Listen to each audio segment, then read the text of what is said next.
Aider, secourir, former, c'est le slogan de la Protection civile, une association nationale composée de 32 000 bénévoles, des hommes et des femmes dévoués à la population qui évidemment a montré son implication pendant la crise du Covid. Nous avons suivi la Protection civile de Dijon au mois d'avril. Je vous propose de regarder un instant. Depuis 5 semaines, la Protection civile est sur tous les fronts. PC, donc départ de Villachère-Marsanais sur la tournée CHU Dijon 5. La mission du jour, pour Emmanuel et Pascal, récupérer des blouses confectionnées par des particuliers pour approvisionner un hôpital. Madame Marchal ? Oui. Bonjour, c'est la Protection civile. On vient récupérer les blouses. Voilà. PC, pas de problème ? Aucun. PC de Villachère-Marsanais, je vous annonce la fin d'intervention au 34 rue Chamoine-Colette.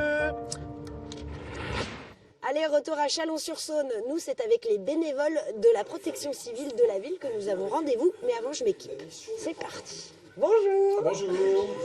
L'équipe chalonnaise est au complet ? L'équipe chalonnaise est au complet pour aller faire la mission à Saint-Marcel, à l'EHPAD de Saint-Marcel. Expliquez-nous en quoi a consisté la mission de la Protection civile de Chalon pendant la crise du Covid. On a été requis pour mettre en place un dispositif d'aide et de soutien au personnel de l'établissement. On est présent, on aide les résidents à sortir de l'établissement. Le contexte actuel ne permet pas de dégager du temps au personnel soignant. Et ben nous, on les soulage à ce niveau-là. Au début, quand on a commencé le 10 mars de mémoire, on a fait tous les jours. On arrive maintenant à dire on n'est pas que capable à faire que les postes de secours. On est capable maintenant d'encadrer vraiment des gens dans le besoin. Il y a eu beaucoup de volontaires qui se sont présentés à nous pour faire partie de cette mission-là. C'est énorme parce que, à savoir que dans nos équipiers, au mois d'octobre, ils étaient en formation et au mois de mars, ils sont passés à l'action. Bon, Joël, c'est l'heure. Il faut qu'on y aille. Vous voulez bien m'emmener Ouais, on va y aller. Oui, mais alors, mais voilà. Oh là là. Bon, allez, on y va.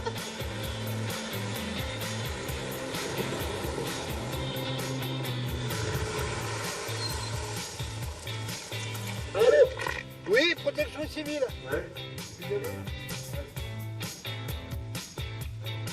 C'est le protocole à chaque fois ? Ah, toutes les fois.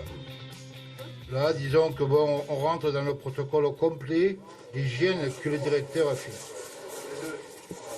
On est venu porter la vie. Bonjour, Vous êtes le directeur. oui, Thierry Ladel, directeur de l'établissement. On voit que vous êtes quand même un vrai cerbère à l'entrée. C'est nécessaire ? Oui, c'est absolument nécessaire parce que c'est grâce à Stas aussi qu'on n'a pas de cas sur l'établissement et on s'en félicite et ça peut arriver malheureusement n'importe quand. Donc il faut être très vigilant sur les consignes sanitaires, les mesures barrières, etc. Voilà. Bon, promis, on va tout respecter. J'espère bien. La vie continue, c'est l'heure du linge. C'est l'heure de distribution. Bonjour. Votre personnel, lui, il l'a vécu comment ? Alors bon, ça a été évidemment un moment, c'est toujours un moment de stress, parce que les conditions sont quand même très particulières. Vous connaissez un petit peu la situation des EHPAD en France qui malheureusement est en sous-effectif. Et c'était très difficile d'accompagner les résidents. Donc la relation a changé, mais je dirais qu'on ne s'est jamais autant occupé du résident que depuis qu'ils sont dans leur chambre, parce qu'on ne veut pas les laisser trop tout seuls et on ne veut pas que le moral baisse et bien entendu aussi l'autonomie.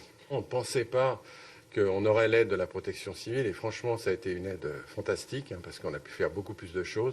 Et des bénévoles aussi compétents que la protection civile parce que ce sont des gens qui connaissent bien les mesures sanitaires, les mesures barrières, qui respectent bien les consignes qui sont données. Bonjour Monsieur Maty, c'est avec les yeux que je vous dis tout mon bonjour.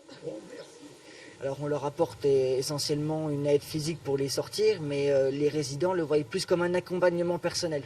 Mais nous, on voit bien les résidents, ils sont contents de nous voir arriver. Comme Monsieur Maty, quand on arrive, lui, il sait, il est déjà debout. Allez, c'est parti. Merci beaucoup. Merci. Moi, ça m'a fait beaucoup de bien parce que mes jambes sont venues très, très actives. Nous parlons de famille, nous parlons un peu de tout, quoi. Oui. Les journées paraissent moins longues comme ça ? Ah ben oui. Vous savez, quand vous restez confiné toute la journée dans une pièce, c'est pas très gai. On ne peut pas faire autrement.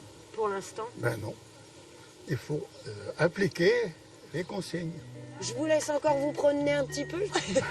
Je vous remercie. Ça, c'est une mission totalement nouvelle pour nous et je dirais pas du tout désagréable finalement. C'est un autre volet de ce qu'on peut proposer et personnellement, j'en suis très satisfait. Est-ce qu'ils sont sympas, les bonhommes bleus, là? Oh, ils sont superbes. Ça nous rajeunit presque. Combien de fois par semaine, à peu près? Oh, ça varie. Des fois, c'est 3, 4 fois. C'est assez souvent répété en ce moment.